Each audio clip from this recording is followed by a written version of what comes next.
When news broke of Anna Nicole Smith's untimely passing in 2006, the public mourned.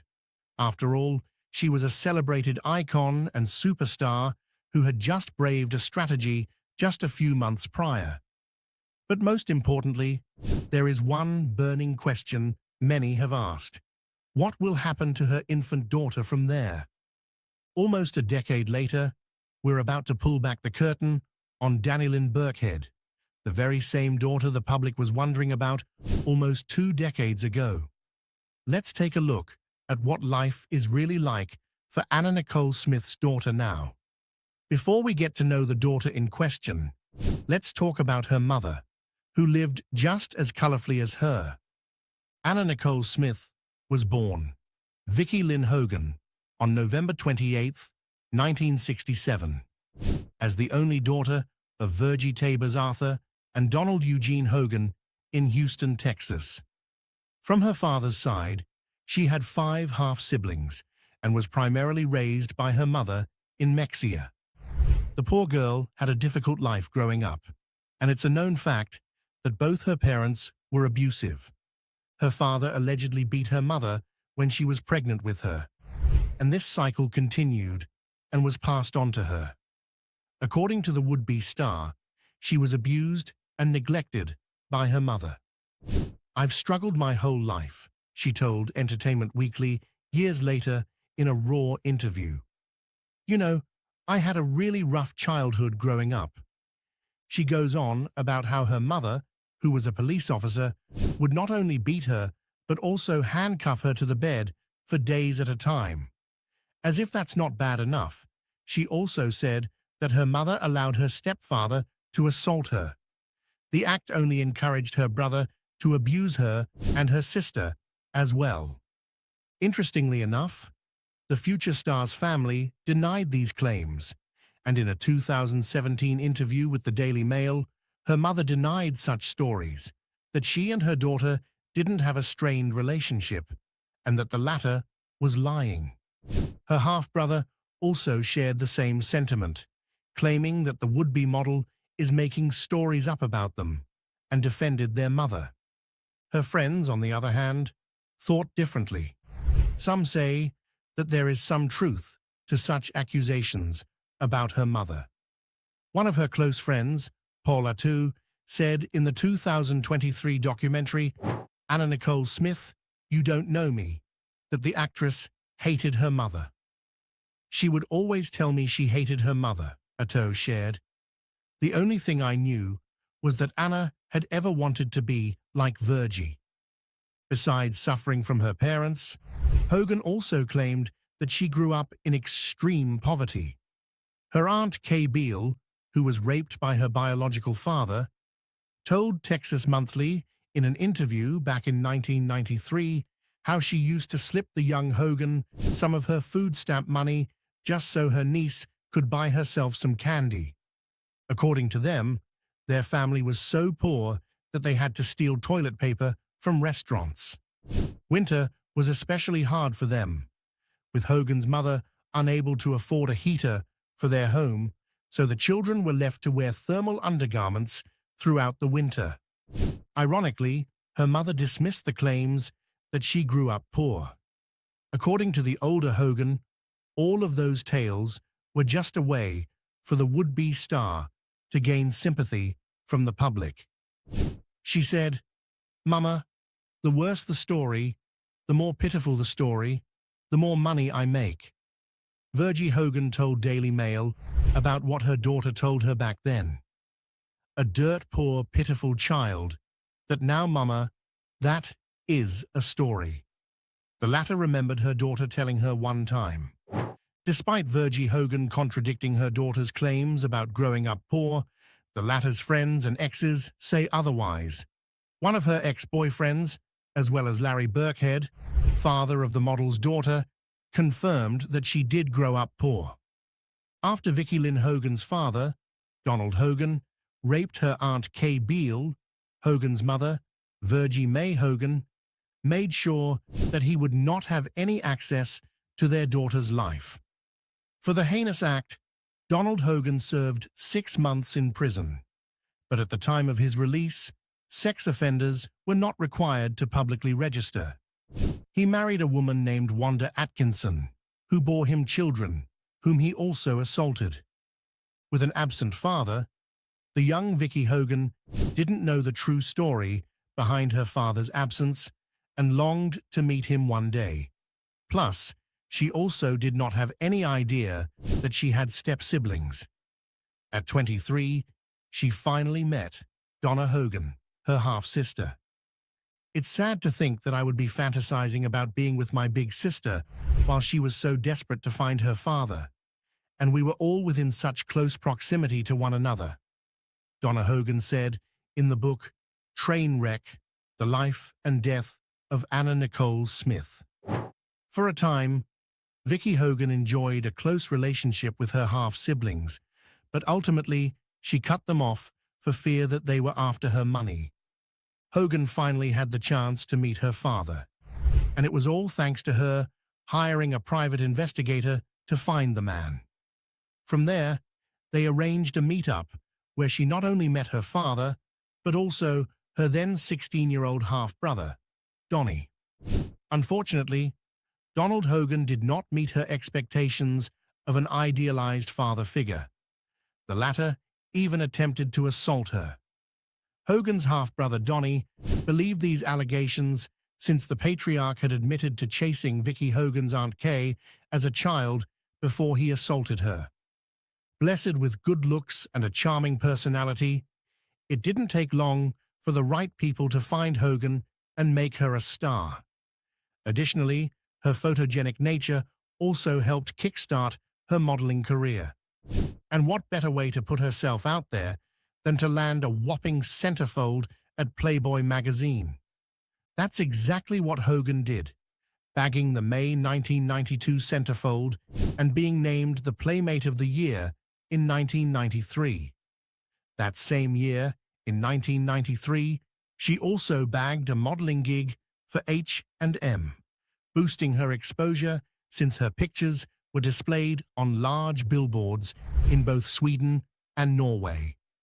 A lot of great things happened to her that year, since she also graced the cover of Marie Claire and GQ in October of the same year. It was one project after another, but another milestone for her is that she secured a contract in a Guess Jeans ad campaign, replacing supermodel Claudia Schiffer. This campaign features a series of sultry black and white photographs, and it was here that she adopted the stage name Anna Nicole Smith. Now known as such, photographers were quick to notice the now Smith's uncanny resemblance to Jane Mansfield, another renowned playmate and a well-known sex symbol of the 1950s and 1960s. Despite her success, Anna Nicole Smith faced a lot of hurdles that challenged her whole persona. She may have found success at modeling, but it didn't come easily for Smith, given how she had always suffered from low self-esteem growing up. One of her main concerns was her small chest, and she made it a point to get a breast augmentation once she was able. However, once she did, the model's self-image remained poor. Her landing such modeling gigs was also nothing short of a miracle, given how most modeling agencies once refused to sign her because of how curvy she is.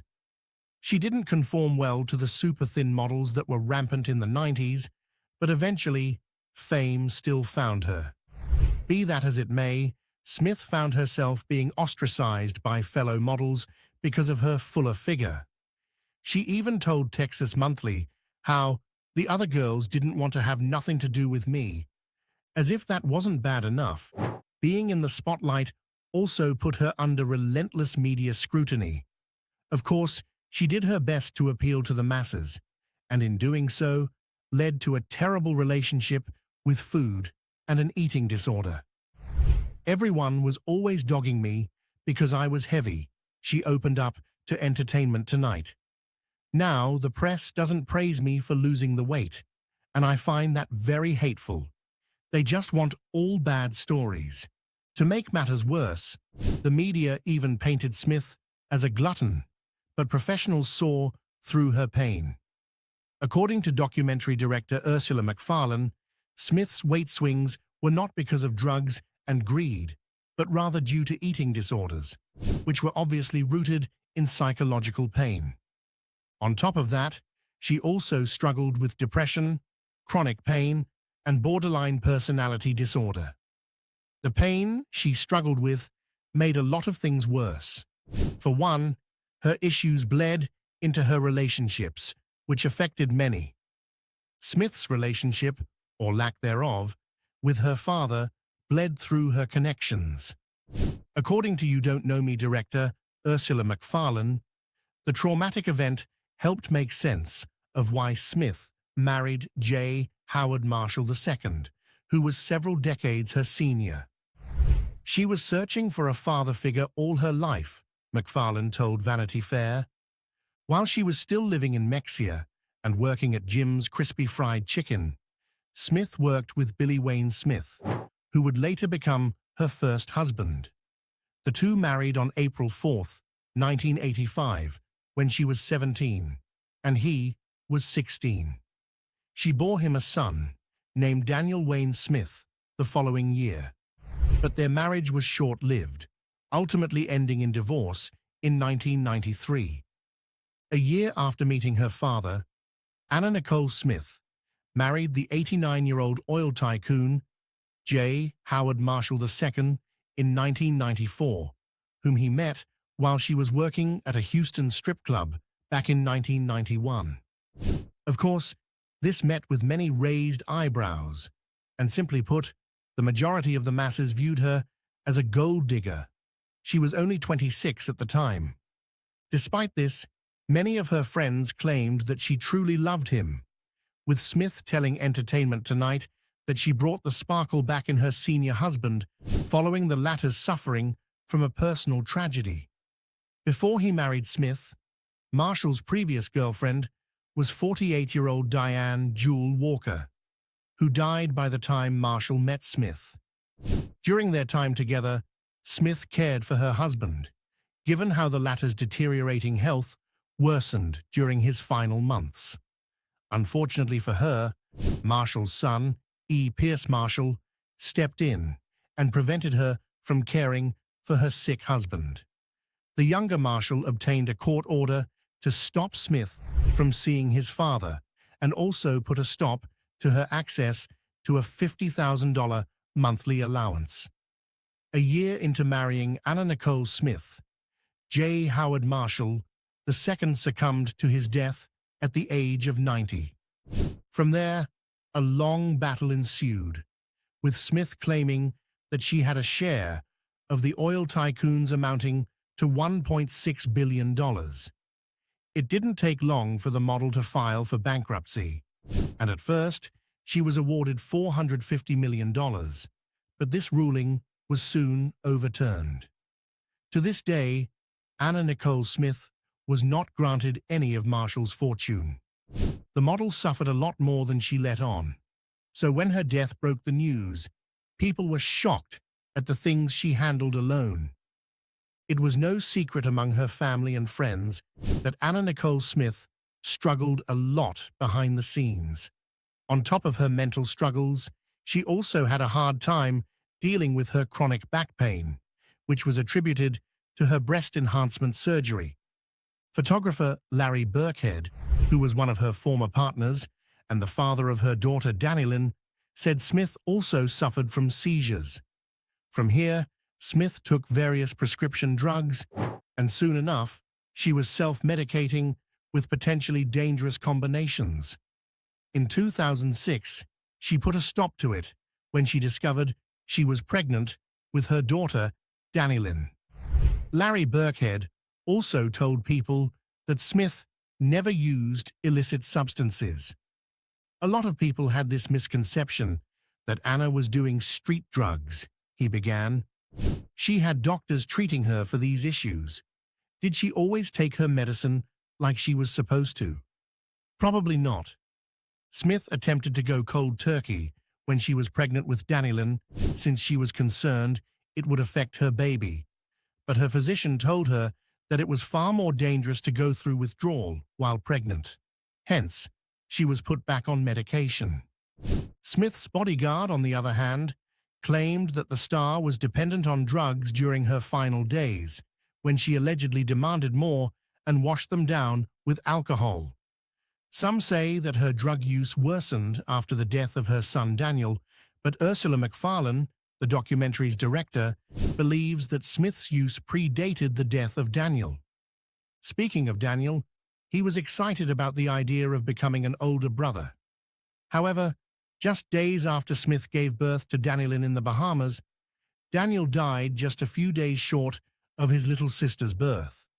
He was only 20 at the time of his death from an accidental drug overdose. Smith made the horrifying discovery when she found him at her bedside, and at first thought he was only asleep. She attempted to wake him, only to find out that he was gone. This shocking discovery left Smith so distraught that she had to be put under sedation.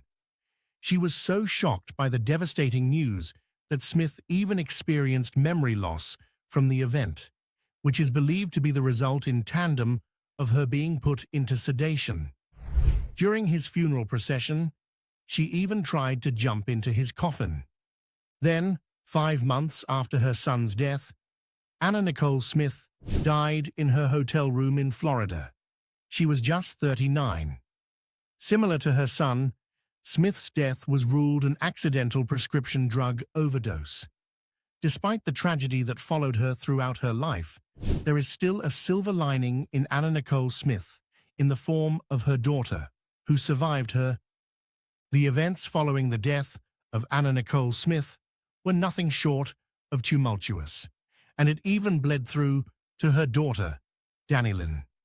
Smith gave birth to Dannielynn on September 7, 2006, just 3 days before the death of her son Daniel. From there, the young Dannielynn found herself at the center of a highly publicized and controversial paternity case. In the end, one of Smith's former partners, photographer Larry Birkhead, was named as the father and granted sole custody of Dannielynn. It was no easy feat to win custody over his daughter, because on her birth certificate, Smith's partner, Howard K. Stern, was named as Dannielynn's father. Their custody battle ended up with a DNA test, with the results affirming that Birkhead was the biological father. Instead of being bitter toward him, Stern offered support, with the latter even showing Birkhead how to change Dannielynn's diaper.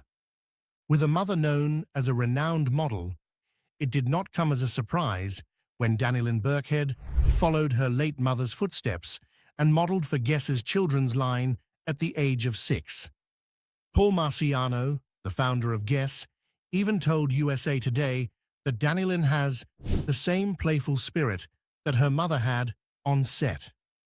Of course, many were outraged, believing it was irresponsible of her father to expose her to the same environment that had strained her late mother. However, Birkhead stood on business and defended his daughter's choice.